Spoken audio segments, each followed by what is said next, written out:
I call to order this meeting of the Santa Barbara Unified School District's Board of Education for Tuesday, August 14th, 2018. And we will begin by rising to say the Pledge of Allegiance. Mr. Matsuoka. I pledge allegiance to the flag of the United States of America and to the republic for which it stands, one nation, under God, indivisible, with liberty and justice for all. Buenas tardes para miembros del público. Si hubiera alguien que necesite interpretación en español, tenemos los aparatos por esas puertas dobles. Muchas gracias. And we also have headsets for the hearing impaired. They're available, so please indicate if you need a headset. Thank you.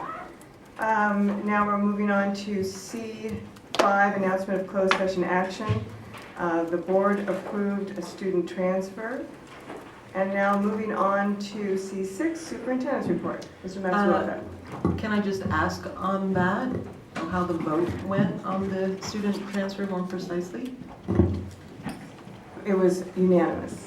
And who made the motion and who seconded it? And Kate Parker, Ms. Parker made the motion, and it was seconded by Mr. Perez Ulloa, and it was all unanimous. Thank you, Ms. Parker. All right, moving forward to superintendent's report. It's the week before school started, and we're wanting to introduce a new principal among us. And we waited on this introduction because I thought the July 24th board meeting, there wouldn't be that many people around. And so I want to, there's some really important people in the next door room who should come on in. I see them. Lauren probably doesn't know that they're there. Yay. So it's my pleasure to introduce an administrator who's been with us for years at Dos Pueblos High School as an assistant principal. So this is Lauren Berlin and their son Oliver. And Lauren is assuming the principalship of La Cuesta and Alta Vista, and it's a broad responsibility. And when we got to the interview process for Miss Berlin, you're going to hear in her comments that she is an alternative high school kid herself. So it's with pleasure we introduce Miss Lauren Berlin as the next principal for La Cuesta Alta Vista. Thank you. Hi. Thank you. I have 60 seconds. So I'll just start by saying that I'm really humbled, first and foremost, by the opportunity to get to work with a group of students who have, for whatever reasons, found themselves in alternative education. Aligns them with just what is a passion of mine, which is supporting all learners and finding their voice and finding their successes. And I pursued that path myself in high school. I recognized that the traditional high school route brought me some things that I really enjoyed, but also I wanted something different in my personal learning experience, and very much still have a relationship with my mentor teacher from high school, who is on the cutting edge of social justice work in Michigan, where I grew up. And in many ways feel honored to see my path kind of following in mentors of mine from high school, and know that the skills that I learned in that educational setting have prepared me for my path, and for many, taught me many of the skills to help me overcome challenges and really be so passionate about public education and the different things that we can do. So I'm really excited to bring my experiences, both with my background in special education and working with mental health and wellness, and then my own experience as a learner, into our alternative ed space, and pick up the amazing work. I have succeeding Fran and Elise, which feels like very big shoes to fill. And again, I'm just mostly humbled by the opportunity, so thank you very much. Thank you very much.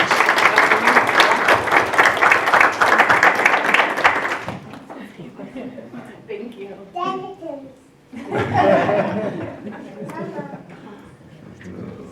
Anything else, Mr. Matsuoka? Okay, moving on to board comments and correspondence. Any board comments or correspondence? Mr. Paredes Ulloa. Yeah, I had the opportunity last week, all these works of learning together, last week to attend a Interpreting for Social Justice presentation last week at San Marcos. I was actually joined there by Dr. Ramirez was there as well, and it was just really good opportunity to hear from some of the interpreters that we have here at the school district, not necessarily in our language access unit, but at our sites themselves. And just kind of hearing what they think of our current process, what are some areas of need, what are some more professional development that they could use to really improve our interpretation translation services at our schools. And I just thought it was a wonderful opportunity to just kind of see it, and I would recommend it to all the board members if the presentation comes up, take advantage and check it out. It's just great to have conversations with those folks and just kind of see where their headspace is. Thank you. Anyone else? All right, well, just to say that the first day of school is just around the corner, August 22nd. So there's a lot of back to school nights scheduled. So check your school site to figure out when you should be attending. I did also want to add an update for the board members as well as the public around we're going to be starting Coffee with the Board. The idea behind that is to provide an entree for discussion and dialogue with parents and community members around wonderful positive things or maybe possibly issues of concern. But we're hoping to provide an opportunity to be more transparent and be more accessible. And so this is one attempt, as well as other attempts that we are making in terms of visiting the school sites and getting involved in a lot of different activities on the school sites across the district. But this is one thing that's being launched. Beginning September 14th, our first one will be at Harding Elementary, and it will be from 8:45 to 9:45. There will also be interpretation provided. And we will also have our second one will be October 11th. So we're doing this one in the evening from 5:30 to 8:30, and it's going to be at San Marcos High School. The first one, Harding Elementary, my vice president, Ms. Sims Moten, and myself will be at that scheduled event. And then for the San Marcos High School, we have Mr. Paredes Ulloa and Ms. Capps.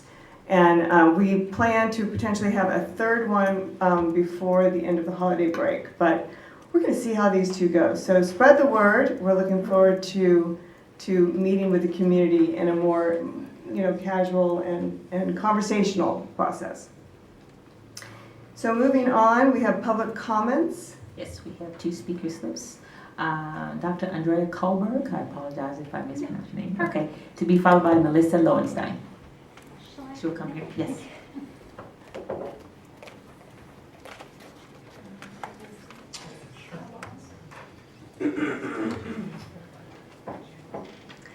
Thank you. Just wanted to make you aware tonight, as I said, I'm Dr. Andrea Kohlberg, Clinical Director at Mission Harbor Behavioral Health. Just handing out a little brochure for you guys, making you aware of a new service in our community. There has been a great gap for a long time in adolescent services at the intensive outpatient level of care for substance use disorders and other mental health problems, such as anxiety and mood disorders. And so Mission Harbor has decided to fill that gap. And so I want you all to be aware that this intensive outpatient center offers the partial hospital level of care and the intensive outpatient level of care, which means you either come to the center for 6 to 7 hours a day or 3 hours a day just after school. If you're trying to avoid a residential placement, then you would come for the full day where you would have 3 hours of school as part of your day. It's a great stressor for parents to have kids out of school and feel like they're getting behind in school and only adding to their problems. So we will be providing 3 hours of school in our partial hospital program, which is to open in about 45 days. So we already have the intensive outpatient going, and thanks to those of you who have referred people from the community, we are really enjoying getting to know these kids and helping them, like I said, with substance use disorders as well as the underlying problems of anxiety and mood disorders. A big thing this time of year is school refusal, so we're getting referrals for that. Kids who are very worried about the social anxiety that they experience when they go back to school and often end up using substances to cover up. So I think the other thing I wanted to mention is that we're a network for almost all insurance. So, and we are currently applying for SENCAL coverage. So that is a real plus for our program. We also do offer a handful of scholarships for people who are unable to afford services any other way. That's all I had. Thank you so much for listening. Thank you. Melissa Lowenstein.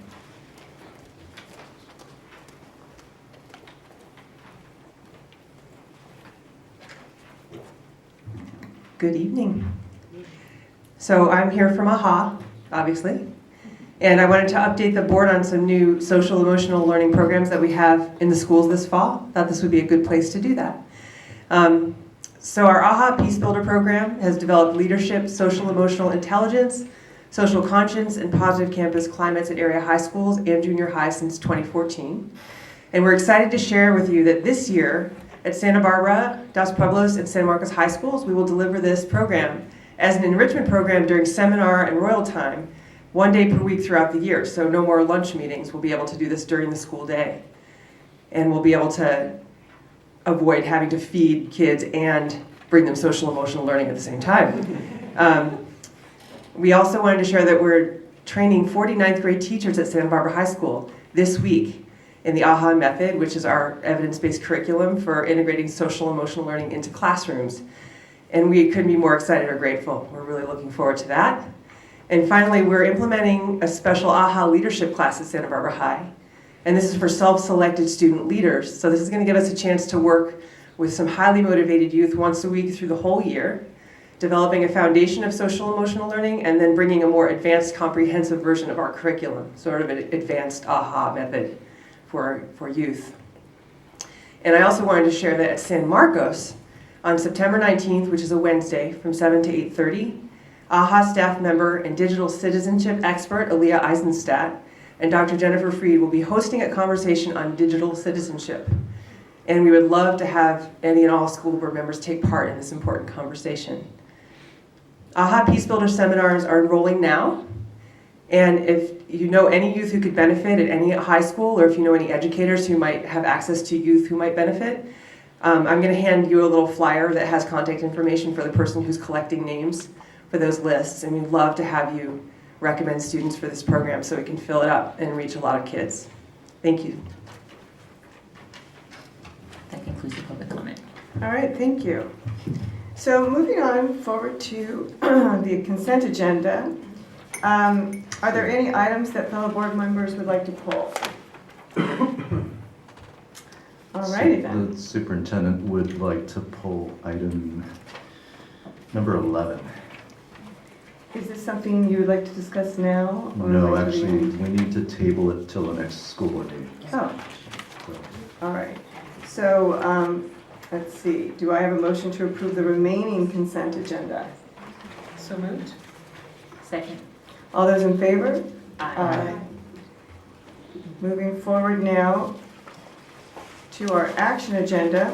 We've already taken care of E1, so we will move forward with E2. Board petition for readmission of an expelled student, Education Code 48918, case number 201617-37. In the case of 201617-37, move approval of re-entry from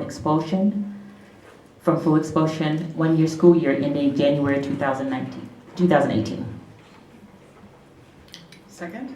All those in favor? Aye. Moving on to action agenda number 3, board action on petition for readmission of an expelled student, Education Code 48918, case number 201617-43. In the case of 201617-43, move approval for re-entry from full expulsion for 1 school year ended January 2018. Second. All those in favor? Aye. Moving forward to action agenda number 4, board action on petition for readmission of an expelled student, Education Code 48918, case number 201617-59. In the case of 2016-17-59, move approval, reentry from suspended expulsion for one school year ended June 2018. Second? All those in favor? Aye. Moving on to board action on petition for readmission of an expelled student, Education Code 48918, case number 201718-02. In the case of 201718-02, move approval for reentry from suspended expulsion for one school year ended June 2018. Second. All those in favor? Aye. Moving on to board action on petition for readmission of an expelled student, Education Code 48918, case number 201718-04. In the case of 201718-04, move approval, reentry, from suspended expulsion for one school year ended June 2018. Second. All those in favor? Aye. Moving on to number 7, board action on petition for readmission of an expelled student, Education Code 48918, case number 201718-10. In the case of 201718-10, move approval from full expulsion for one school year ended June 2018. Second. All those in favor? Aye. All right, moving on to board action on petition for readmission of an expelled student, Education Code 48918, case number 201718-15. In the case of 201718-15, move approval for reentry from full expulsion for one school year ended June 2018. Second. All those in favor? Aye. Board action on student discipline, Education Code 48918, case number 201718-45. In the case of 201718-45, stipulated agreement, move approval, expulsion for one with enforcement suspended for one school year which ends January 2019. Second. All those in favor? Aye. Moving on to board action on student discipline, Education Code 48918, case number 201718-47. In the case of 201718-47, move approval, expulsion with enforcement suspended. Wait, let me go back. 201718-47, stipulated agreement. Approval of expulsion with enforcement suspended, one school year which ends January 2019. Second. All those in favor? Aye. All right, moving on to number 11, approval of agreement between the Santa Barbara Unified School District and Family Service Agency of Santa Barbara County for 2018-19, secondary school mental health services. Dr. Wagener.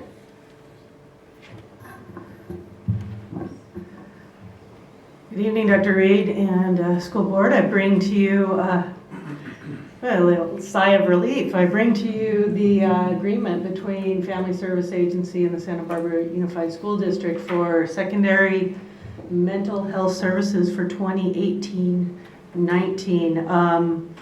You have the agreement here. I also provided supporting documents, and so I think I will just open for questions or comments from the board at this time. Board questions, comments? All right, I think we're good. So do I have a motion? Yes, I will move approval of the agreement between the Santa Barbara Unified School District and Family Service Agency of Santa Barbara County for the 18-19 secondary school mental health services. Second. All those in favor? Aye. It passes unanimously. Thank you.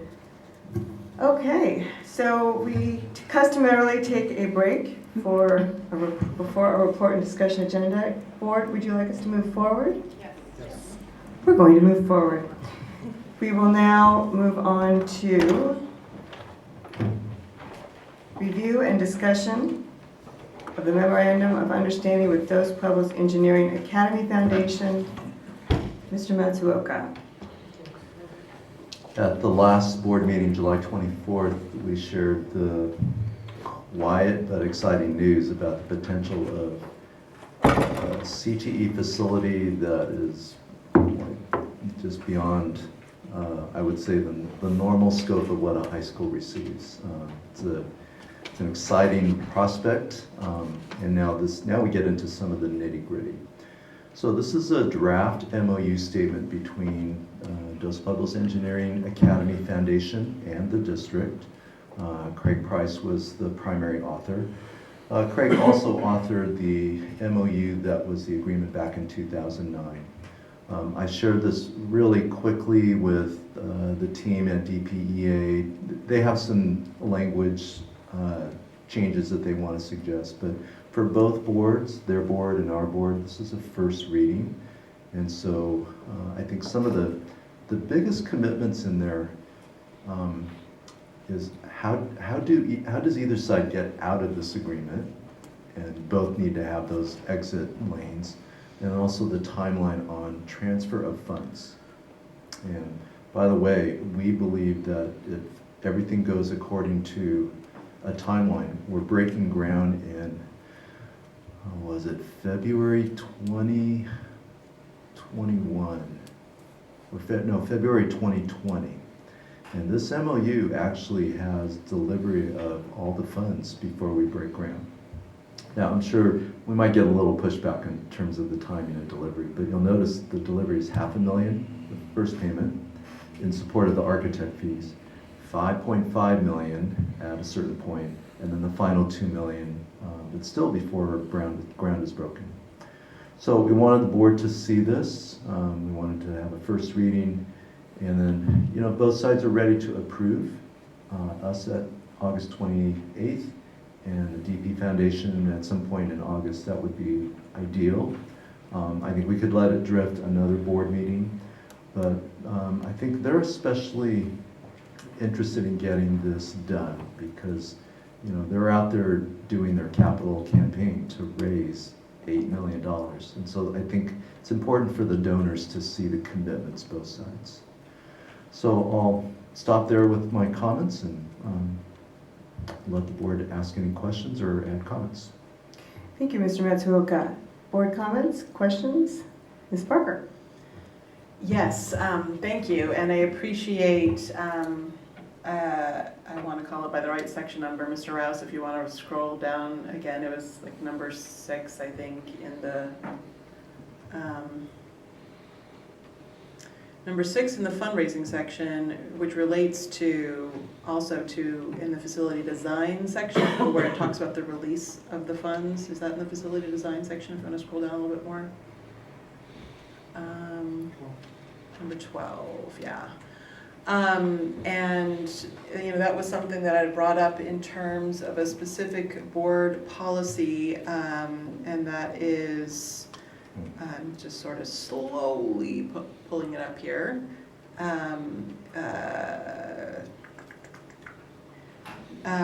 BP 7215. And so I think I would ask that in number 12, there be just a reference to 7215. So as like based on the guidelines of 7215, fundraising will disperse funds in the phases as follows. So that would be one suggestion that I have. And I don't know if Mr. Bizzolini has had a chance yet to take a look at this, because that was another question mark was, does this particular board policy and AR need updating? Should we take a look at that? And then another thing that I brought up with Ms. Carey was how will this whole project play out with the other high schools, and what's the input from the other high school principals? And I don't know if you had a chance over the summer to take a look at that, but those are things that I definitely would want to know before we take action. And so those are my question marks. And Mr. Price has done all this before, and we've done this before, and I guess I wasn't pulling them out to, like, the old ones are actually, it's hard to find them to pull out to compare to the new, but I don't know if there's anything, if Mr. Price talked about anything dramatically different in this 2018 version of a facilities MOU, because otherwise I'm just expecting, it looked pretty straightforward to me, and I'm just expecting that it's as straightforward as previous ones were. He didn't comment about any language in the old one that he thought was problematic. I think what was probably of most importance was just getting that number 12 is really the heart of this. Yeah, and that is different, and I appreciate that. And so I'll be interested to see how that works with their foundation, because I know that the pace of the fundraising is challenging. Ms. Sims Mountain? I had a question on number 15 that's in the facility use and access, specifically where it says that the academy and foundation intend to use the facility during non-school times such as evenings. So is there some extra agreement or something around the parameters of what's happening with those during non-school times? Is that like something? Yeah, that's a great question.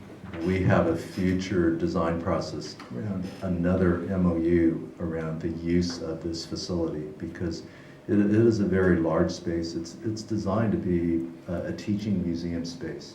And so know that we have some work to do around the shared agreements about that space, especially when you get into weekend use. The foundation plans to play a big role in terms of covering the costs of all of that, because we're certainly not going to provide the personnel to run the place evenings and weekends. So that's part of their vision, is that the foundation wants to do that fundraising and to run the operations for after school. Thank you. Ms. Capps? Yeah, this is more of a comment. I think that I don't take any issue with any of the agreement, but just the description of it, I think that the number one thing we, as board members, hear about with academies is admissions. And so to pass an MOU, one might think from the community that we're getting into all of that. And so I just would like to clarify going forward that this is a facilities MOU, so that the community is not sort of left thinking that maybe we did something here tonight or next meeting that they're unaware of. So if that could be clarified going forward, I think that would be helpful. Thanks.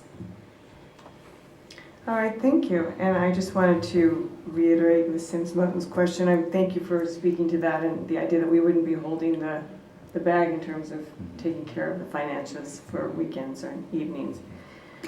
So I think we will move forward. Good. Moving on to report discussion item number 2, report on Measure I and J summer projects. Mr. Vizzolini.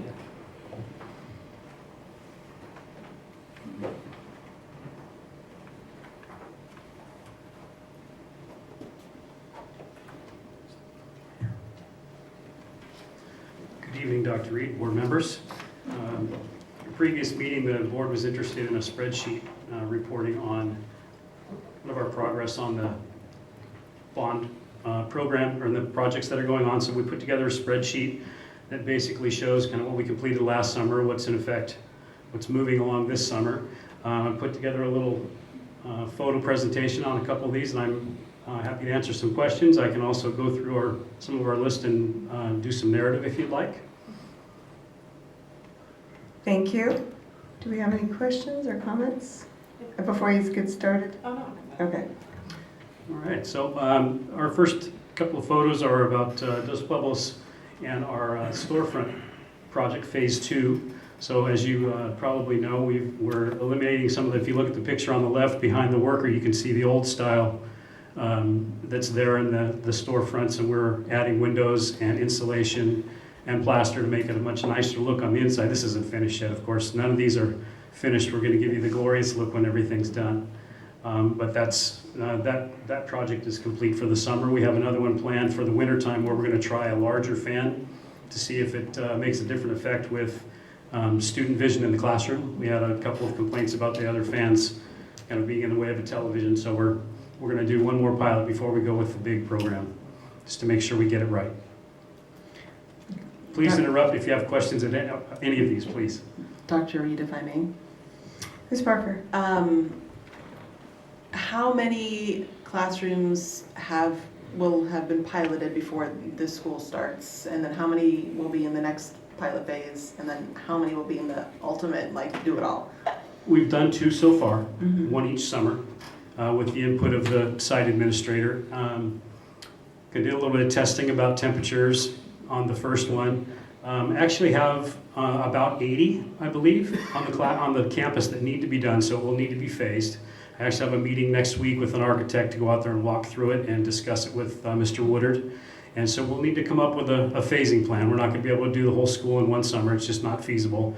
It's also not feasible to do that probably during class time, unless there's a way to, establish some temporary housing somewhere. So we realize that, and we'll come up with a plan before we just dive into it. Mhm. What were the results of the very first classroom? The very first classroom, In terms of, I mean, I know temperature is the biggest issue. temperature was not very different than the room next door to it. There was two differences. One was the visual effect of being able to look outside of the classroom and not be in a box, which is very popular, obviously. And just the moving of air makes a difference. So that's why we're looking at the larger fan that has a big effect on the entire room with only one fan. The first one had 2, the second one had 4. And 4 seems to be a little much. So we'll leave it that way for now. And if it seems that that's, if that's an area of complaint, then we'll deal with that during the big project. The second is the stadium project. So the right-hand picture, it kind of looks, you can see that the track is gone. There's actually existing asphalt underneath the old track surface, which is in pretty decent shape, which is great news. And a dead field, which we quit watering for graduation. They've started excavating. They're doing pretty well there. We're probably about 30% complete. The school's aware of it, and they're very excited. So we're breaking ground, and that is an older picture. They're now a few feet in the ground. So they're removing soil now at this point. Next, this is Harding, multi-purpose room. So these are almost done. So this, I imagine they will be able to use these certainly for back to school night. And I expect they will probably be completed within the next 2 weeks. The left-hand side is just a little bit of prep work. None of them are complete yet, but you can see the difference in the flooring. The stages have been remodeled and refinished. There's a lot of accent work that you can't see. They're quite beautiful, actually. One of our site administrators, Ms. Binkley from Harding, actually almost broke down emotionally when she walked into it after the painters had been in there. So it's pretty impressive. So it's a very successful project. This is La Cuesta. So out in this area where we did some concrete first to get rid of some terrible paving, and we put a permanent solution in here, we also added a shade structure this summer. So, just a little footing detail on the left for all the poles, and this is what it looks like. This picture was taken today, so they're complete. La Cumbra Edible Garden, this is a partnership with the Audacious Foundation. So we took an area out behind the restroom on the right side here, the right picture, the right building was just grass. So now it's completely fenced in. This does not give it justice. It's a very big area. So there will be an edible forest in it. There's plenty of these boxes. It's an interactive area. It's accessible. We're going to paint the back of the left-hand storage cabinet with a type of outdoor chalk paint so they can use it for interactive teaching out in the garden. People are very excited about it. I don't have any pictures for the McKinley fire alarm project because I didn't think you wanted to see someone standing on a ladder. But that project is complete other than testing the battery backup, but that system is up and protecting that school. If I may, Dr. Reed, I just want to, this is one where there needs to be a lot of parent communication around it, and so I just wanted to be sure that that is something that's happening. Because we had a lot of parent concern around their fire. Yeah, we're working on, in the district, we're working on a much bigger notification for the community on all of this bond projects things. So after McKinley, this is Roosevelt's MPR. So these are a little more of the construction type, but the restrooms are getting redone, so they'll be accessible with all new fixtures and new tile. They look very nice. This is a pre-stage. This is some of the new acoustical ceiling tiles that go up on the ceiling and in the upper walls. And it too is at the same stage. They are taking down construction fencing and it's ready to be used. In fact, they're going to be using it on Friday. So it's moving along very well. San Marcos pool deck, basically 99% complete. So we've got a couple little punch list items to go, but the school will very likely be back in that pool on Monday. So they're very happy with that. They've done a nice job there. And then we have our ADA bathrooms. So we've, as you know, that's phased. We have focused on some of the areas that the site administration considered critical. So we have the H building, which has the transition program. Some of the special ed kids, we focused on getting those restrooms done first. The kitchen is one, and then we picked one in the main hallway, and then we'll phase into another following that. So those are the pictures, and those are the ones that are all going to be wrapping up this summer. On the bottom of the spreadsheet, there are a whole bunch more that we're waiting for guaranteed maximum pricing for a couple of our heating systems. Santa Barbara High School is very close. McKinley's very close. San Marcos baseball backstop is very close. So Las Flores we're getting pretty close there too. We'll be getting a contractor on board and getting a price for that.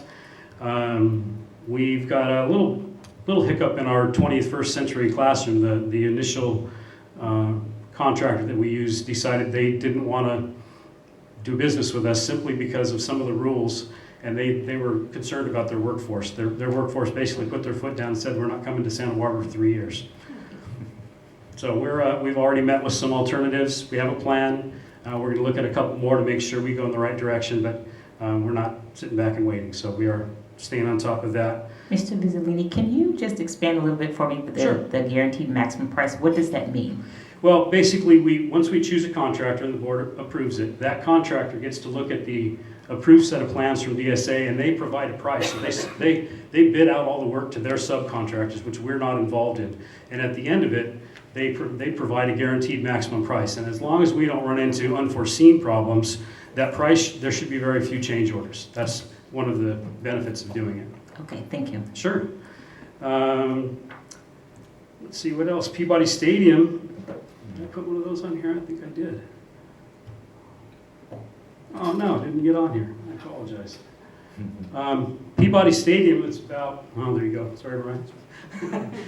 Peabody Stadium is now 49% complete. It's a little bit behind calendar-wise, which we've talked about because of the problem with the shoring, but that's been corrected. They've actually got steel in the ground. The footings are getting poured this week and next. And on top of that, then will come the foundation. So they're looking at the footings being done by the end of this month and having the slab that they put the grandstands on done by the end of September. So the building will come out of the ground very quickly after this. We're very, very close to that point where you can drive by and actually see grandstands showing up. So that's very exciting. And then, we're still waiting for a GMP on the Santa Barbara Junior High project. It's a very big project. DSA has had a couple of bumps in the road for us related to fire sprinklers and some other things. So we're being patient, but we're ready. The contractor's been selected. They're involved. So once we have those plans, it shouldn't be too long before we can have a number and formulate a plan with the site and the district and get going. But they are using that building for school this year, so they're not affected at this point. And then we have our 2 MPRs for next year. We have Cleveland and Washington, and we have our architects set. We have our contractors have been approved. One of them, we have DSA plans back for Washington, so those are being reviewed by Deani right now. We're expecting Cleveland anytime, and then we'll get a GMP to them. So I expect in the next board meeting or 2, hopefully, we'll have quite a few of these ready for you to take a look at. So I'm pretty excited about it. We're moving forward. Ms. Parker? Can I just ask, how are things with DSA these days? They have such a terrible reputation, and I don't know if there's been any improvement or if it's something that we are still as a district and as a state of districts struggling with. Well, I think there's 2 answers to that. One is they are better. They've established a new electronic system they call the box. So it's no longer hand delivery mail. They have an electronic way that you can move forms around and put plans in place, and they can look at them and they send them to you via email. So all of our architects are very familiar with that, and it does streamline the process. And they actually have appointment dates for plan review, at least beginning, input for plan review. And it's very critical that you make those dates once the architect does that. And as long as they make that, they've been pretty good. The bigger projects were still about 6 months, we think. Some of the really large ones like Peabody and possibly the Pavilion will take a little bit longer, but we're building that into our schedule. They're always difficult. They always find something. And the biggest issue for us probably is that we're always renovating a building that's around other buildings that aren't part of it. But they seem to look outside our scope by just that little bit sometimes, and they pick up on things. So that's kind of our challenge. I will say that We've had some pretty good luck with local architects in that arena. We have a couple that have made it their business to drive down to Los Angeles and literally be there every time instead of sending their junior members to do their bidding for them. They go sit in a room and negotiate. And I'll give you a good example. The makerspace we're considering for the second floor of McKinley, we need an elevator.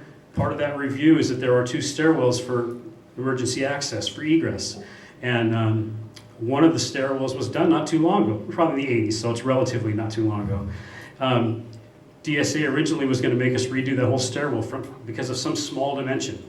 So some of the firms we've used, we probably would have been paying a lot more money for that staircase, but one of our local firms went down to LA and got it omitted. So they saved us probably $300,000 on that project alone.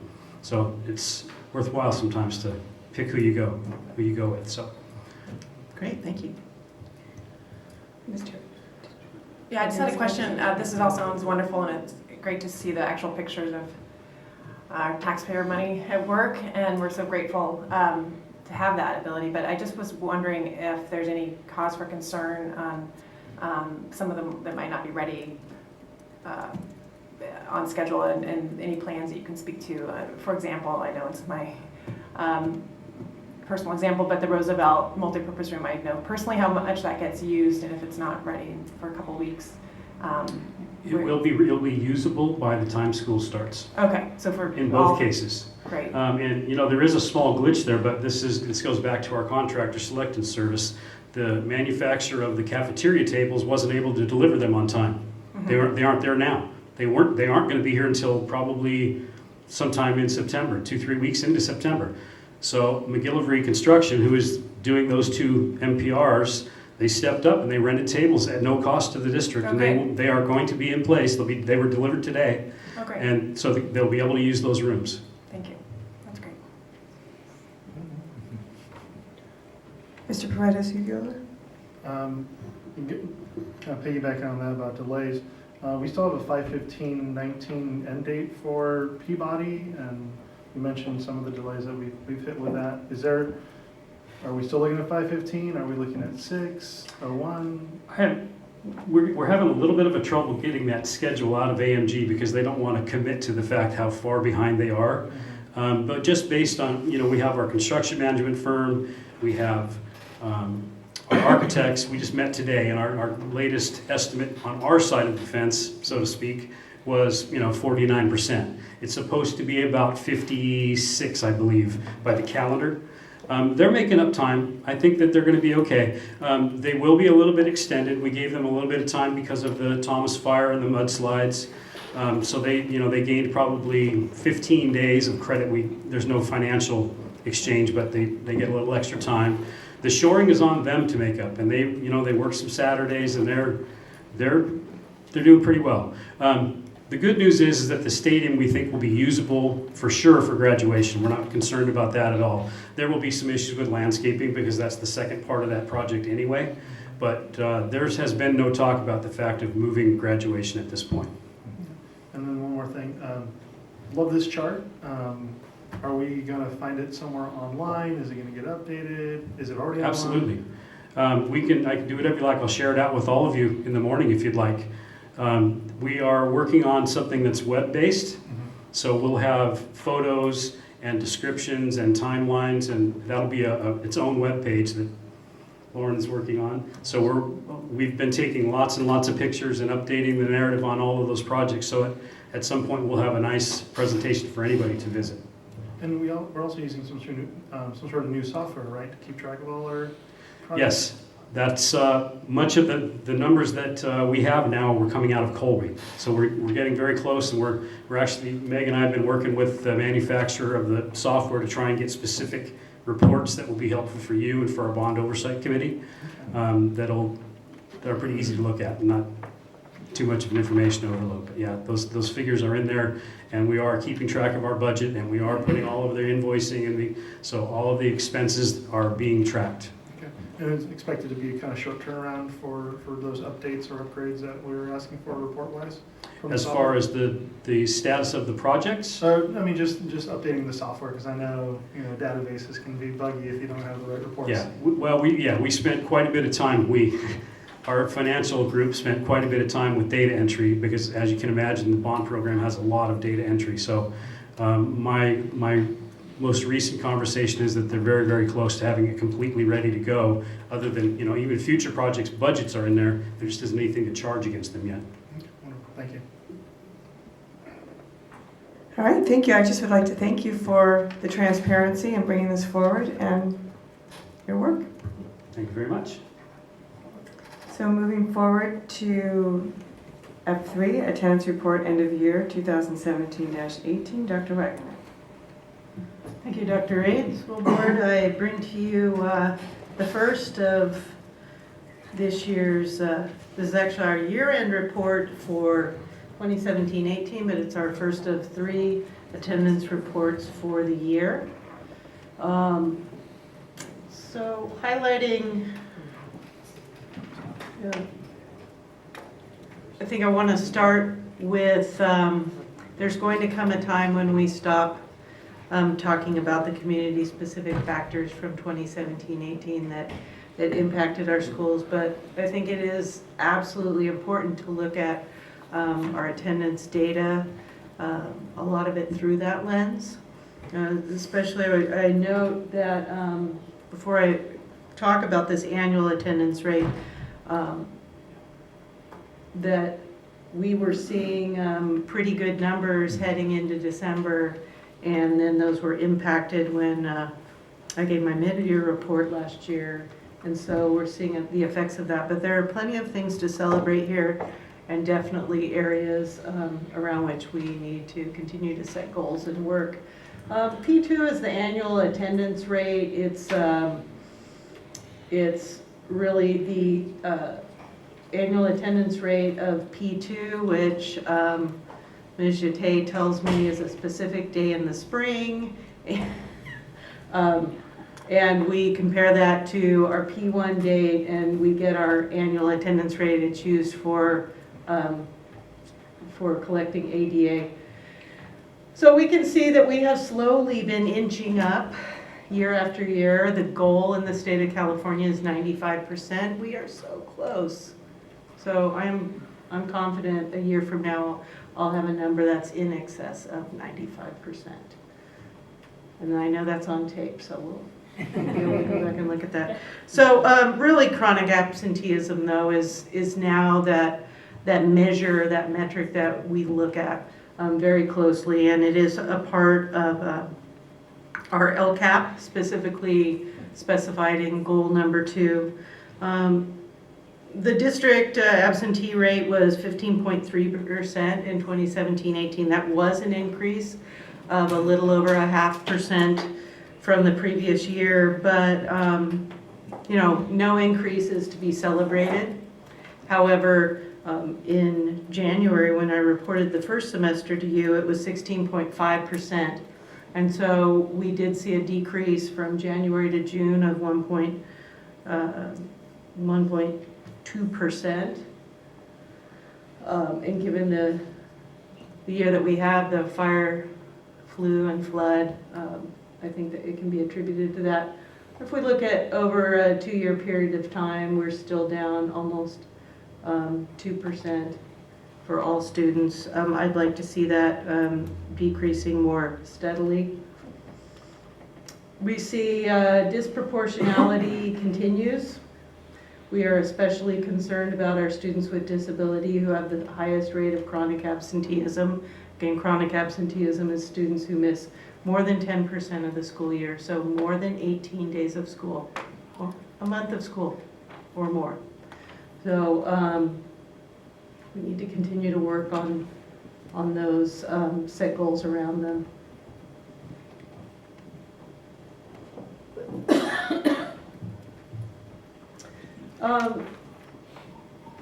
13 of our schools had increased rates of chronic absenteeism, but 6 did decrease their rates even in this difficult year. And I wanted to specifically call those out. Franklin, Harding, McKinley, Roosevelt, Dos Pueblos, and La Cuesta had decreased rates of chronic absenteeism.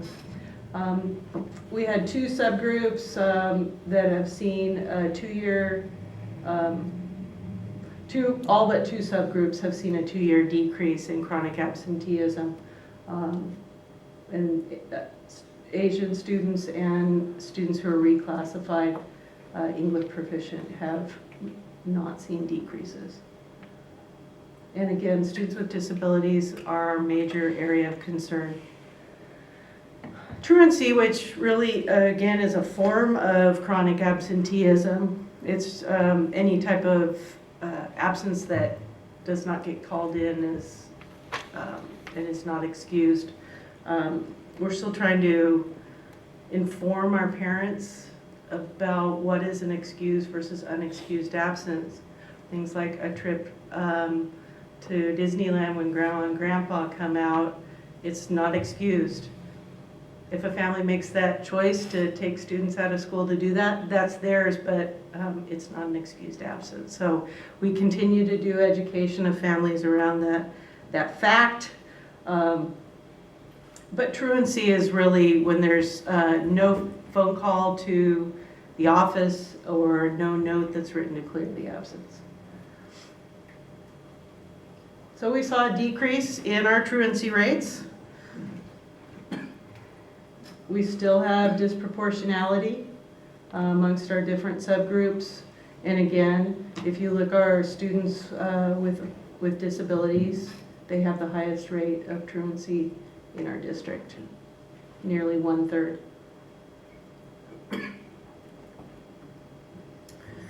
So in terms of truancy, I think in our high schools, we definitely saw the impact of the Dean of Student Engagement position. DP did see an uptick, a slight uptick, but they continue to have significantly lower rates of truancy than the other two traditional high schools. But Santa Barbara High and San Marcos saw decreased rates of truancy last year. In those elementary schools who had decreases in their chronic absenteeism, decreases in truancy, I really attribute that specifically to them working with our district attorney and their program, making use of those services, putting systems in place at the schools to improve attendance. And then again, the students with disabilities. I'm going to keep saying that, and we talked about it. It's one of our big rocks in special ed management is to create whole new plans about how we address attendance with our families where through IEPs and other methods. So what are the next steps? Again, LCAP goal number 2 is to engage students and families to promote student success. We are using the LCAP as the conceptual framework through which we do much of our work as a district. And so really using attention to attendance, A2A, to inform us using data. The Dean of Student Engagement has a PLC now. They meet once a month to look at data, to compare best practices. Now in all but one of our junior high schools, they have a dean, and so there's that role that's really focused on student engagement. Putting systems in place for site-based monitoring of attendance and supporting families around attendance, addressing those family-specific issues that impact attendance. Students with disabilities, once again, really putting a plan in place. And then use of a conceptual framework that is going to guide our work. And really, in order to tackle a large problem such as chronic absenteeism, we have to use a conceptual framework. And so this framework here of working with the community, using our strategic partnerships through the DA Truancy Program, a system of shared accountability through monitoring and reinforcing policies. That idea of positive engagement, social emotional learning, the collaborations that we're going to have in the mental health realm, preschool through grade 12, using actionable data. Our systems that we're building to allow school site administrators to look at real-time data to assess how they're doing, and then building capacity of working together. That's where the Dean PLC came into play, of bringing these folks together on a monthly basis to interpret their data and solve problems together.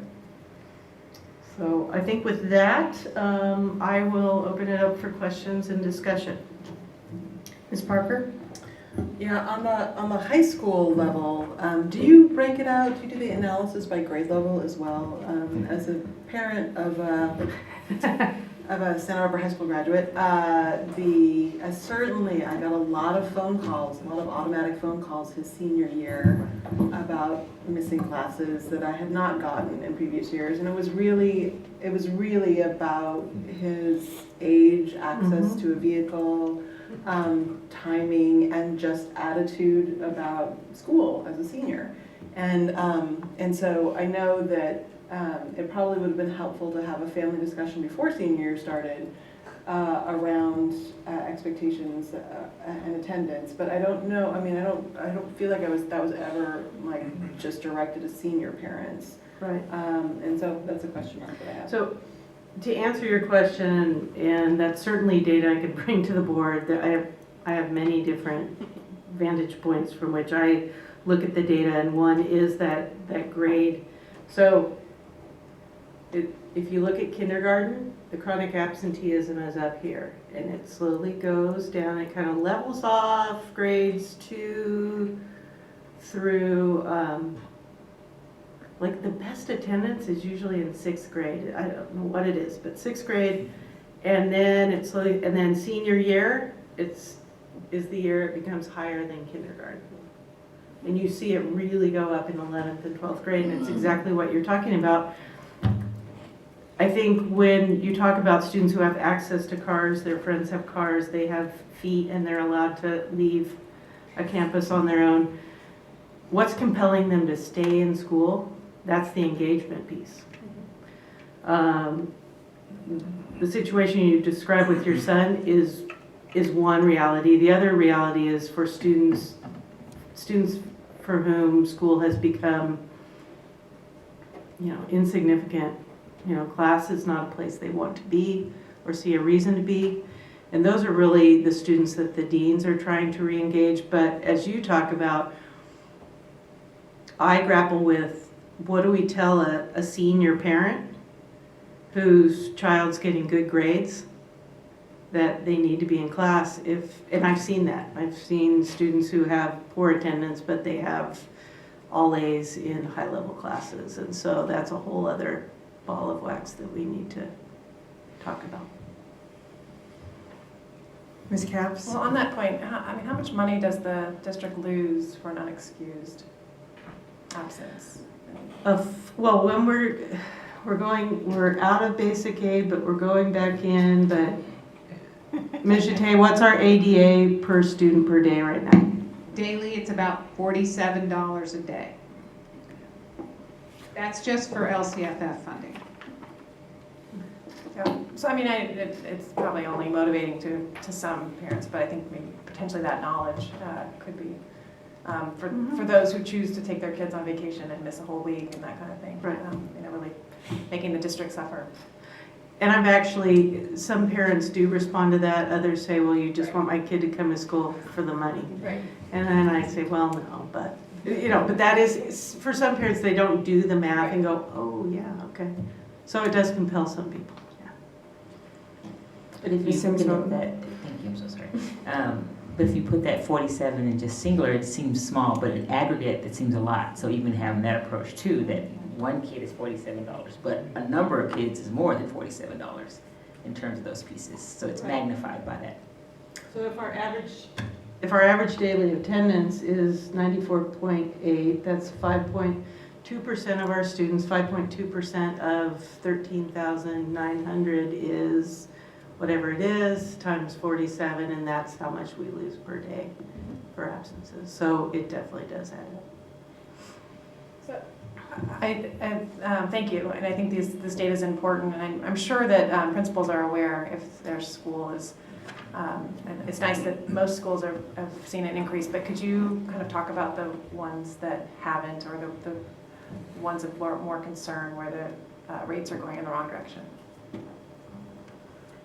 I would say the elementary schools I'm most concerned about, I would say are Cleveland Elementary, and I know that Mr. Sandoval is working really hard with his school to try to improve that. They have goals in the office when you walk in on the right-hand side. Monroe is definitely on. Santa Barbara Community Academy was a concern. Ms. Scharfeld has taken to the DA truancy program like moth to a flame and is just going gangbusters with that, and we've seen a reversal. So I would say that is improving, but those are the 3 elementary schools. Goleta Valley Junior High, both chronic absenteeism and truancy is an issue. Santa Barbara Junior High's rate is high. They saw their truancy go down, but their chronic absenteeism is still remains high, and LaCoumbra's is high as well. Theirs actually jumped. LaCoumbra's jumped 4% last year, 15.8%. So that was an outlier year for them. San Marcos saw, and I think I attribute this to their dean, Jen Balacious, who worked very, very hard. Their truancy rate dropped last year, but their chronic absenteeism rate is 10% higher than the next highest traditional high school, which is Santa Barbara High. So Santa Barbara High, 20%, San Marcos High School, 29.4%. And that's actually an improvement for them, but 1/3 of their students are chronic absentees. Santa Barbara High has had the highest truancy rate consistently, but their truancy rate has dropped 10% in the last 2 years. So they're going in the right direction. So I would say I have some concerns about all of those, but some of I think the movement in most of them is in the right direction, but they have some heavy lifting to do. Another question, thank you. Would you mind just giving an example of the DA program and what a strategy would be? So the way, just encapsulate the DA truancy program, and it's a misnomer, it's actually called CLASS, and but because the DA runs it, and it's really not about truancy anymore, it's about that chronic absenteeism. So our district sent out over 17,000 letters last year talking to families about attendance. So there are a series of letters that families get when they hit certain points. And this is all part of the truancy program. So the letters are important. Once a student becomes chronically absent, which in the month of September means they miss 3 days, they're chronically absent. If they go to a second letter and they remain chronically absent, they're invited to what's called an after-school meeting, and it's a group meeting where a representative from the district attorney comes, meets with the administrator and the families, and talks about the importance of attendance. And then there are 3 more steps that are taken. The next step is an administrator meeting, so a one-on-one between the administrator and the family if things don't improve. Then it goes on to what's called a truancy mediation team. The DA sends a representative, the administrator, a school counselor, maybe the teacher and the family. They come together, and that's kind of the last ditch effort to try to turn things around before it goes to SARB, which is the School Attendance Review Board. At that time, they sign a contract. They provide counseling services to the family, try to get at the root of the issue underlying the attendance. And then if it doesn't improve and the student continues to rack up unexcused absences, they go to the School Attendance Review Board, which is made up of community partners. I'm the chair of that committee, and then the DA is there. And a student we still try to resolve the issue and give families a chance to turn things around. But there are times when there's a referral to probation and possibly court for the family. But as you can see, there are 5 steps that we go through before it gets to that. Can you share what some of the feedback is when you're in that first step, the reasons why the chronic absenteeism? I forgot to call. I leave for work at 6 a.m. and I leave my son to get himself up for school, and he's 15 and he doesn't get himself up. I mean, it can just be a wide variety of things. Oh, my child has this illness, and at that point, it could be, there are actually things that we can do to excuse absences for chronic illnesses that we weren't aware of. So all of it is really about getting to the root cause and working with the family to do whatever it takes to get the child in school. Ms. Parker?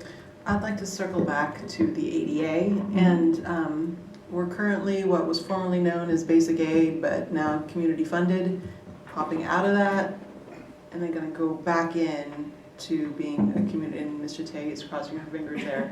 But within the expectation is that in just a few years we'd be back in that. In terms of when we are community funded, there is no hit to our finance if ADA, if they don't attend. Is that correct? Not for LCFF funding, that's correct, but there are other funding that is based on ADA. For example, lottery. Mm-hmm. So if they don't show up, that's all based on ADA. There's others, they're escaping me right now, but there are others that rely on that also. Okay. But the main thing is that we may not be hit financially, but we still need our kids in school. Well, I was going to say that in some ways the finance piece is the finance piece, but it's the state accountability measures. I mean, we will be still held accountable if our students aren't there. And so, there are many other reasons besides money, and so I just want to be sure that we remember that as we bounce in and out how much money it means or doesn't mean. There's so much communication around parents that don't understand what their students are missing by not being in the classroom. It can be pretty frustrating, those conversations. Thank you. I was just going to add that the best practices of those leaders in the school sites that are actually, like you said, getting it done, are those shared out on a regular basis, or how is there? I mean, obviously that Mr. Sandoval has a big sign in his office. I mean, the leadership and the culture of the community is certainly impactful in that instance. At least he's trying to change the trajectory. Yeah, I think one area that we really need to improve, and it's got to, in addition to focusing on special ed, I want to continue to try to help elementary principals find a way to address the issues, because really it impacts all students who miss school, but in kindergarten through grades 3, it's crucial. It's crucial. And so our elementary principals have so much to do. They are the Lone Ranger, so to speak. And so finding a way that we can support them around this has been my struggle. And developing these systems in the Dean, like the Dean PLC, and letting them, I watch them, and I don't run those meetings when I attend. They're in there just on fire to try to improve these measures for students. And so being able to find a way for elementary principals to do that is a piece to tackle. I'll say I did ask some of them, what their secrets were. For example, at Roosevelt, Ms. Bazemore had Emily Young, who's one of their classified staff. They don't rely on an automated phone call. Emily's actually calling and personally speaking to folks, and then phone calls that need to be made in Spanish, they do that, and they're doing a personal reach out. I know LaQuesta did that as well, so not relying on the automated calls. But it's a lot different at Roosevelt versus Santa Barbara High with 2,200 students. It's a little harder. But. Thank you. And it's true, though, elementary is where we really want to start to make the impact. If we start there, then hopefully it can continue and also impact our literacy and the concerns that we have there. So I would hope that perhaps there might be some sort of framework design that has best practices that all the elementary principals could get on board with. Because if something is working in one school, it could work in another. So I guess the transparency of what does work would be something to look at. Absolutely, and I do want to say that the CALM, the consultancy model that CALM's bringing in, addressing families who have the chronic absenteeism will be a part of that, because for many families, mental health of the parents is often the issue. And so we've already talked about how can they support around this attendance piece in elementary school. But I agree, putting together those best practices and having the elementary principals have that conversation is important. Ms. Sims-Moten? And I would just back up a step further, and how do we, in the kindergarten readiness, as we advocate in the early care and education community, how can we, as we're advocating for that, preschoolers that are going to TK, how can we talk about the importance of attending school and how it's important to be there? So that's another way, as I was sitting here at this conversation, how can we start it a little bit earlier as we go through our kindergarten readiness activities, so that then we can maybe have an articulation with the elementary school teachers as well as with the early care and education community, so we're able to work together from the beginning to be able to see that, emphasize the importance of school. So I can take this conversation back to incorporate some of the practices that we're doing and advocating as part of the 5 protective factors, and including that piece, how important it is to be in school from the very beginning. So hopefully I'll be able to get with you and work with that, how we can maybe incorporate that message a little bit earlier. Absolutely. Okay. I'd say one thing that I do want to push around the parent-teacher meetings is actually having a conversation about attendance in that meeting, and so especially for students who are struggling academically and tying those pieces of data together. All right, thank you. Because school's fun, right? I love school. Yeah, so come on, we want everyone to go, for goodness sakes, and be there on time. Before we leave this topic, I often find myself when I listen to these reports, just to get a sense of perspective. So I often jump on DataQuest. And so, I just think about it. If a worker missed 10% of their job, that's a problem. And it's great to get this progress, but the idea that, wow, we're at 10%. Statewide, chronic absentee rate, 10.8%. Santa Barbara County, 9.0%. Anything around 10% just strikes me as like it's just not a good, it's not a good goal to get to 9%. I was just cruising around, so Santa Clara County, where I spent most of my career, it's actually 8.6%. LA County is higher than us. Central Valley, wow, like 15%, 16%. Ventura County is a little better than us. Ventura County, 8.8%. So, there's all these comparisons. I just want to remind us that, the goal is to get that number better, but there's the other side is, how come kids don't come to school? How come school isn't engaging? How come they don't come back after lunch, our high school juniors and seniors? So, there's some developmental things going on in our seniors, but school should be a place where I don't want to miss it. So let's close with those comments. All right, thank you, Dr. Wagenick. And we have our final report. Discussion of mission, vision, and core values for Santa Barbara Unified School District. Mr. Matsuoka. I wanted to ask if that video by Dan Heath, was that viewable? Did you click on that in the board report? Could you get to the video? And then, okay, so given the response, the video is about 3.5 minutes long. Would you like to see the video? Or, okay. Sure. All right, because, let's see, Brian's gonna jump off. I'm going to jump on.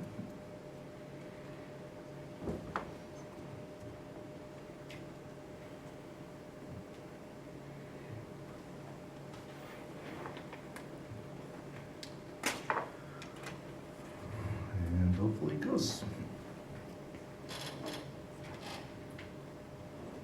I want to show you why most mission statements are so terrible.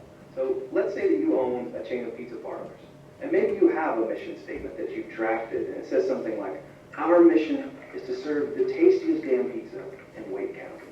Now that's pretty good, if you ask me. If I was one of your employees, I could get excited about that. But here's where things go off the rails. So you invite all your colleagues to come join you and to help you wordsmith this thing, and you all sit around the table, and right in front of your eyes, a transformation happens. All of these people who you like and respect suddenly become 10th grade English teachers who begin to nitpick every word of this thing. Hey, I really like the word present better than serve. It has nice resonance. We obviously can't say damn. And why limit ourselves to Wake County? And guys, I know our pizza is good, but what about the calzones and salads? Why don't we just say highest quality Italian food? Our Greek salad isn't Italian. We haven't even talked about the atmosphere yet, with the big comfy booths and the kids' birthday parties and all that. Yeah, great point. You know what we're really doing here? We're providing a family entertainment solution. Yeah, solution. Nailed it. And everyone's excited now. You're almost there. And then Steve at the end of the table pipes up. Listen, guys, we haven't mentioned anything about integrity. That's what it's all about at the end of the day, integrity. And is anyone at the table going to rise up and go to the mat against the word integrity being in the mission statement? Doubtful. So, presto, that's in. And now here's your new and improved mission statement. Our mission is to present with integrity the highest quality entertainment solutions to families. I know this is a little bit silly, but you gotta admit this is what 99% of mission statements sound like. And now you know why. There's this cycle of making words more ambiguous and more fancy until all of the meaning, leaches out. Here's how to avoid that. 2 tips. Number 1, use concrete language. Great example comes from this fast-growing small business called Sonic Bids. Check this out. We want to help musicians get gigs and promoters book the right bands. We're a bunch of people who think that music can truly change the world and make it smaller and better. I love that. I think it gives you a picture of exactly what they do and also gives you a hint why they might want to do that. And that brings us to the second point, which is talk about the why. Most mission statements are really long on statement and really short on mission. And the whole point of this is to talk about why you're doing what you do. You've got to talk about what makes you care. So let me give you a famous example from Johnson & Johnson. This is the first line in their credo. Our first responsibility is to the doctors, nurses, and patients, mothers and fathers, and all others who use our products and services. Well, all right. That's something that you could get out of bed to go do. Now contrast that with the guiding principles of ExxonMobil.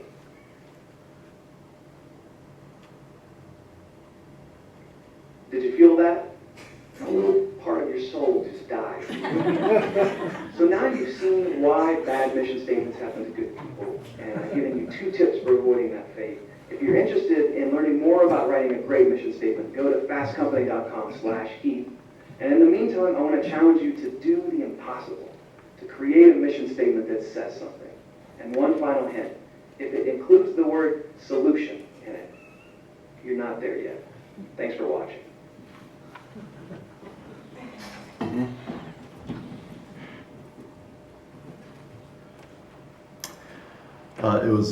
I actually got that link through another group where we had a board meeting, and the timing was perfect because the CEO sent it out. And I actually know the other brother, Chip Heath, really well because he's a resident of Los Gatos, where I was superintendent. I'd never actually met Dan Heath, but those really good. And it's their first book that they created called Made to Stick. I read it a long time ago, and I pulled it off the shelf again as I wrestled with this. Okay, so here we go. All right, mission, vision, and core values for Santa Barbara Unified.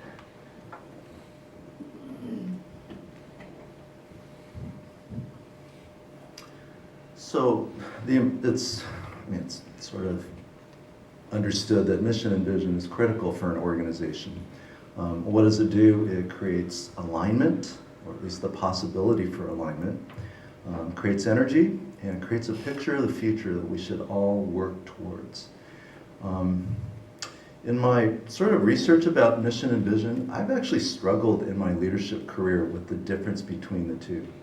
So I finally forced myself to sit down and just really think about it, read, I looked at a lot of examples, and this has been about a month's piece of work. A mission statement, I love this summary. It should explain why we exist and what we do. And it should answer these three simple but really difficult questions. What we do, for whom we do it, and what is the benefit for society. A vision statement should describe where we want to be, and I added the parentheses in the near future.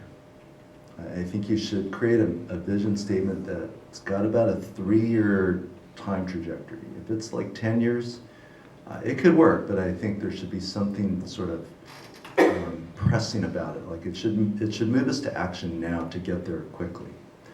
The other thing I like about it, it's aspirational.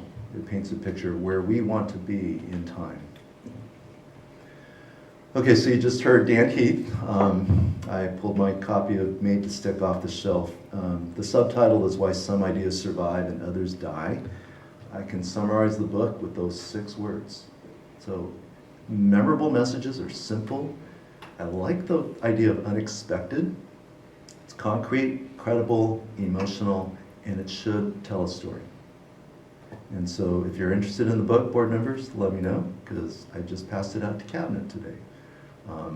Because I think our challenges with communication, and I'll tell you, in education, we love words. We create the biggest, loftiest statements, paragraphs, and sometimes our parents, they look at all the words and it just sort of glazes over. So I collected a whole bunch of them. I presented just what I thought were some of the better ones. I actually found some that are like totally not inspiring, but I thought I'll just present what I thought were some good ones. I'm not going to read these to you. You can read them. You've already read them. I was at Starbucks. I never thought about their mission statement. And I think they're succeeding because there's a Starbucks like every 3 blocks. And that idea of creating community, it actually makes sense with what they pulled off.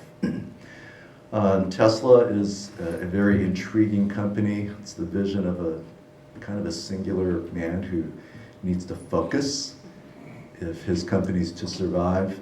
He's created an incredible product and brand. I think those mission and vision statements are really clear. They're really strong. I think Tesla is achieving them, but they better focus on their core mission or they're at risk. I did not include Westinghouse in the narrative, but I put it in the slide deck because I'll tell a quick story about these. I like GEs, and Westinghouse is really boring. And because it was so boring, they ceased to exist in about, I think it was 1996, where the parent company Viacom, who bought out the company who bought Westinghouse, finally absorbed Westinghouse and it no longer exists. These 2 companies were birthed at the same time, about 1880. And they actually were competitors for 100 years. And then GE continues to reinvent itself. They're fighting for their survival again because it's a hard space. But GE exists and Westinghouse does not, because I believe GE has a modern mission statement and a vision statement. So as I thought about these, and we talked about it in cabinet and with our leadership team, the better ones shape the future of society. The other ones, and I didn't show you them, they just kind of talk about themselves and what they do. Like the Westinghouse is a good example. We build railroads. Okay, well, but they did not shape the future. GE is trying to shape the future. They're in a hard space, but they've moved into the medical device field. And a lot of our treatment centers have, you'll see the GE icon. They make things that are just gigantic, jet aircraft engines, turbines for like hydroelectric plants. They just make really big things. So I sit in front of our mission statement at every board meeting. And if I were to ask you without looking at it, could you quote our mission statement? I asked our leaders, and they came up with every child, every chance, every day. Because that's memorable, but that's not our mission statement. It sits behind me, and by the way, it sits at the other end of this building above the entrance in the lobby.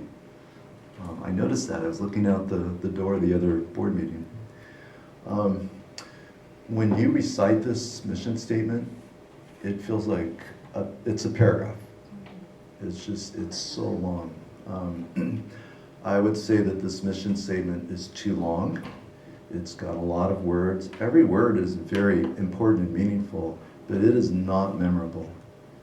If you asked an employee of our district, do you know what our mission statement is? There you go. I have no idea. Our leaders, we actually recited it at our leadership retreat. I'm not going to ask the board to do it, but it had a notable effect in the room. It's like by about the third sentence, we were just wishing it would be done because it just keeps going on and on and on. We've got to have a mission statement that's short, that has high impact. If you can't remember it, it's not going to influence the way you do work. So here comes an iterative process. The team began with Brian Rouse, myself, and Chelsea Guillermo. We were actually starting to work on the strategic plan update. But I said, God, we need to think about the mission statement. We actually came out of the design room, we came in here, and we looked at it on the wall, and we had the same reaction. It's too long, can't remember it, what do we do? So this was the first one that our little team came up with. And the idea is we got to get kids ready for the world that is coming. That was the thing we were trying to capture. But it was too long. Develop our students, and then put in the word like our kids are going to have to reinvent themselves. I mean, that's what I'm seeing in the millennial workforce. I see it in my kids. I see it in the friends of my kids. Like, they're changing jobs every 2 years. And in some cases, they're changing career trajectories. And they've retrained themselves online to pick up a whole new career set. So then mission statement 3, I felt like I needed to come back towards more traditional language. So it's good, it's nice. And then that evening I picked up the copy of Made to Stick at home. I just said, I'm stuck. And so I skim read chapters 1, chapter 2, and then I said, okay, let's try again. So it got shorter. Okay. And then finally this thread emerged, preparing students for a world that is yet to be created. And that did something in me at home, and then this was the version that we shared with our leadership team. And the conversation went on for a solid 20 minutes. It was a rich conversation. And the one word change that happened is to remove the word has and make it more active to is. So we prepare students for a world that is yet to be created.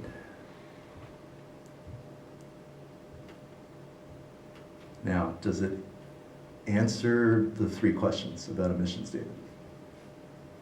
Does it answer what we do? Does it state for whom we do it? And does it state the benefit it does indirectly for students? And you haven't read the book, Made to Stick, but I think it fits about 3 or 4 of those key concepts in that book. So your leaders of 60 of us, we We had a really rich conversation at our retreat. It resonated with them. Been testing it off different people around the district. I tested it with my brother and sister-in-law up in the Bay Area who are, corporate attorney and literally a rocket scientist. And it resonated with them. So I present this as a draft of a mission statement. So I want to invite the board's comments, questions, concerns. What are your thoughts? All right, thank you, Mr. Matsuoka. So anyone want to pipe up first? Mr. Paredes, you go. I've actually had the chance to sit with this a little bit longer than everyone else. I was actually at the San Barbara Education Foundation meeting where Mr. Matsuoka presented it, and I've shared it with Mr. Matsuoka, but I think this is fantastic. It's something you put on a t-shirt, something more importantly that our staff and our faculty can kind of walk around with. And I think it really sets up expectations of us as a district, from our parents, from our community, from each other to say, this is what we're doing. It's not going to prescribe every single step that we have to take to fulfill it, but that's really up to us. As educators, as staff, as faculty, that's our number one responsibility, is creating, the steps it's going to take, the tools it's going to take, and implementing them in the proper way for our students to become prepared for a future that has not been created yet. So I dig it, I love it. Once we adopt it, I want a t-shirt with it, so. Yeah. Thank you. Anyone else? No?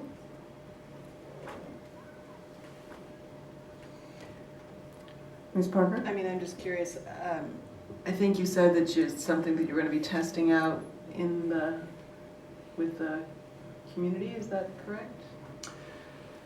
I wanted to run it by our school board first because I don't want to go out in the community with a draft statement that you have concerns about. I think where I would test this with the community is I probably would gather an audience of maybe through our PTAs and that leadership structure to test it there.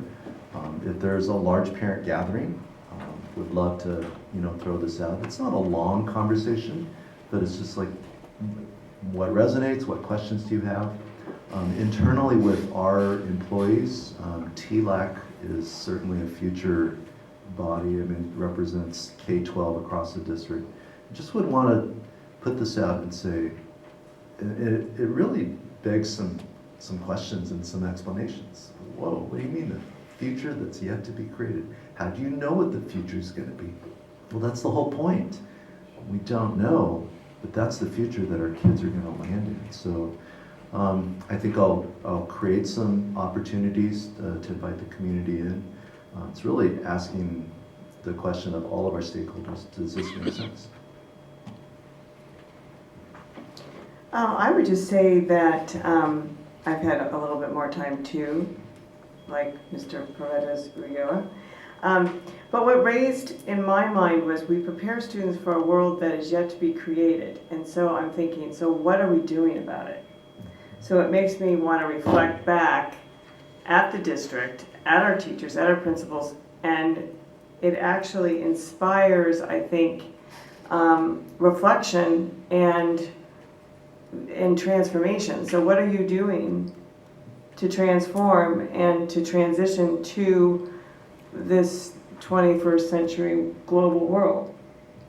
So I think for me, it brought that question on. So so I think that if we, as you pull this forward to get response, I think it's important that principals and teachers and our leaders in our district and the cabinet are reflecting back and saying, well, what is it that we aren't doing?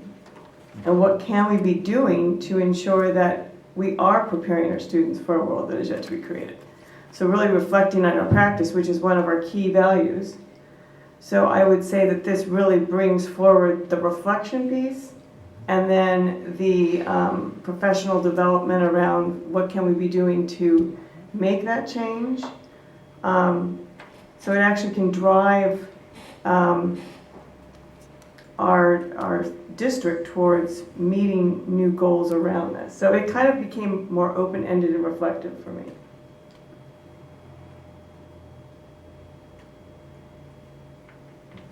Ms. Sims-Moton? I just still need to sit with it a little bit. It didn't necessarily jump out at me. What it did pose for me was a lot of questions, pretty much on that same line. And where I didn't get was where we would get the emotional, where we would get those stories out of that, what would be born out of that. So that it raised more questions. So I probably still need a little bit more time to sit with it. I like that short in terms of those pieces, but it didn't just hit me. Because it's still like this statement, sometimes there's still questions, how are we doing that? This statement still does that for me, how are we doing that? It hadn't got that point yet to say how that we're gonna do it, so that's my comments. All right, well, thank you I think it's important that we reflect on it is, the only thing too that we didn't mention, but this is in title, so we have to really be prepared when we make that change, right, that we're gonna knock that thing down. I will just say that actually only the outside is tile, and that was done very deliberately, so don't worry. All right. That's great.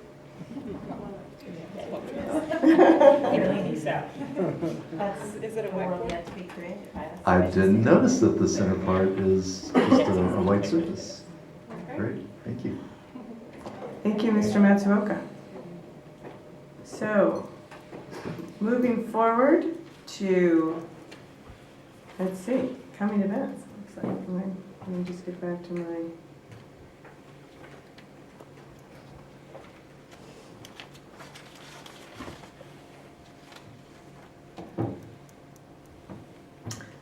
Coming events. Do we have any coming events that we have not talked about as of yet? Ms. Parker? We haven't talked about kickoff on Monday morning at 8 a.m. Right. San Marcos High School, is that correct? San Marcos High School.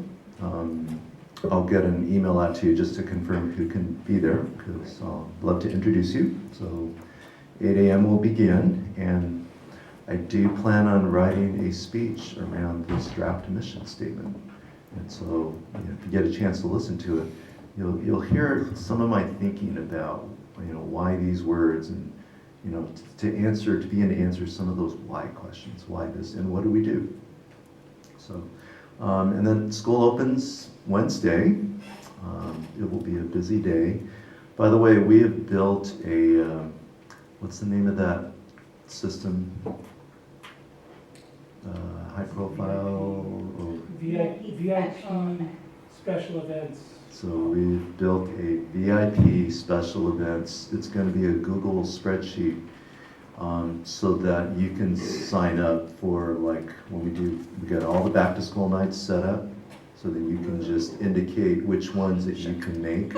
What's going to be helpful is so that the principals know who's coming without this email thread that just takes forever. Brilliant. We'll do it for the events that board members typically would go to, so back to school nights, open houses in the winter, so big events, and sometimes one-offs, where we think this is an event where the board would be interested in attending.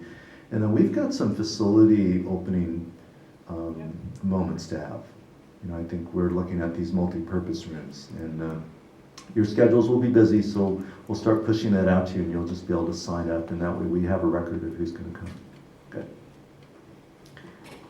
All right, yes, just to put one more plug in to the coffee with the board members at Harding Elementary, that's where it's going to be in the new multi-purpose room at Harding. So she was all excited about that. She's just thought it was the greatest deal. So come one, come all. And any future agenda items? All right. I know that we have some items that we discussed previously, and I've addressed them with Mr. Matsuoka, and so we plan to have those in the coming agendas. So, thank you. So, our next meeting will be Tuesday, August 28th, regular board meeting starting at 6:30, and I am going to adjourn the meeting if I have my board members' approval. Yay. All